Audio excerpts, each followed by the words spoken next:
In this lesson, we're going to cover vendor selection and monitoring.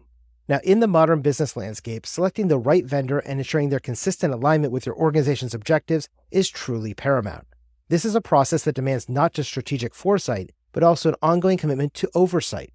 Whether you're sourcing raw materials for manufacturing or seeking a partner for a digital transformation, the principles of vendor selection and monitoring remain largely the same. Now, let's start out by looking at the vendor selection process that we can use to ensure we're selecting the right vendor to fit our organization's needs. After all, choosing a vendor is not that much different from hiring a new team member. You naturally want to ensure the candidate is not only competent, but also aligns with the organization's culture and goals.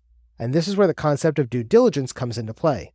Due diligence in vendor selection is a rigorous evaluation that goes beyond surface-level credentials and involves vetting a vendor's financial stability, operational history, client testimonials, and even their on-the-ground practices to ensure they're a good fit for your organization. Imagine sourcing a vendor for eco-friendly packaging.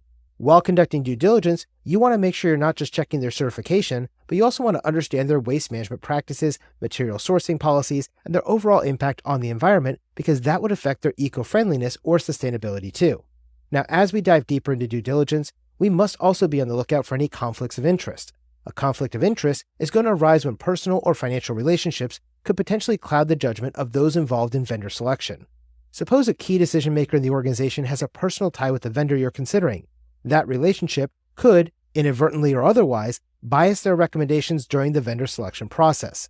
Organizations should always be aware of such dynamics and strive to achieve transparency by requiring disclosures of potential conflicts or by excluding those parties who have a conflict of interest from the decision-making and selection process. Next, let's take a look at vendor questionnaires. Vendor questionnaires are comprehensive documents that potential vendors will fill out to offer insights into their operations, capabilities, and compliance. Imagine that you want to begin selecting a cloud service provider. A questionnaire might ask about their data redundancy measures, security protocols, uptime guarantees, and disaster recovery plans. These detailed responses will enable the organization to compare all those vendors on a standardized set of criteria and ensure a fair and informed decision-making process is being undertaken. Now, rules of engagement are another pivotal aspect that we should briefly cover. Rules of engagement are essentially the guidelines that dictate the terms of interaction between an organization and its potential vendors. They cover aspects like communication protocols, data sharing policies, and even negotiation boundaries.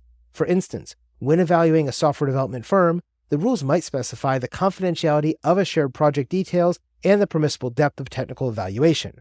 Such rules will ensure that the vendor interactions remain both productive and within the bounds of organizational and legal standards. Another example is one that I personally use at Dion Training because we do not accept any unsolicited proposals or emails from vendors.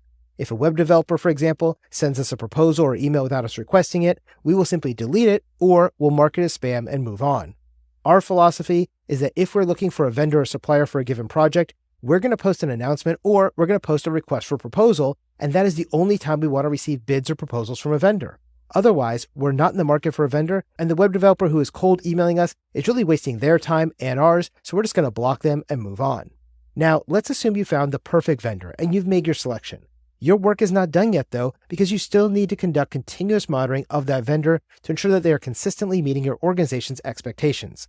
Over time, businesses evolve, market dynamics shift, and vendors undergo changes. So, monitoring is the mechanism we can use to ensure that your chosen vendor still aligns with your organizational needs and standards. Now, one of the keys to vendor monitoring really is performance reviews.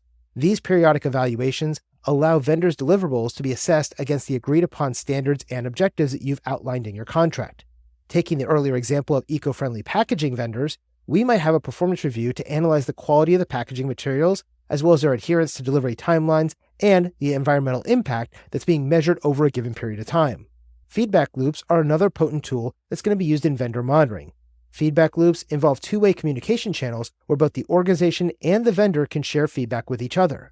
The organization might provide input on the vendor's product quality, while the vendor could offer insights into improving the procurement process. These feedback loops, when effectively maintained, can also lead to more collaborative growth and refinement. So remember, when it comes to vendor selection and monitoring, it is vital to understand that these processes are not merely bureaucratic exercises, but they're also foundational to an organization's operational excellence and risk management process.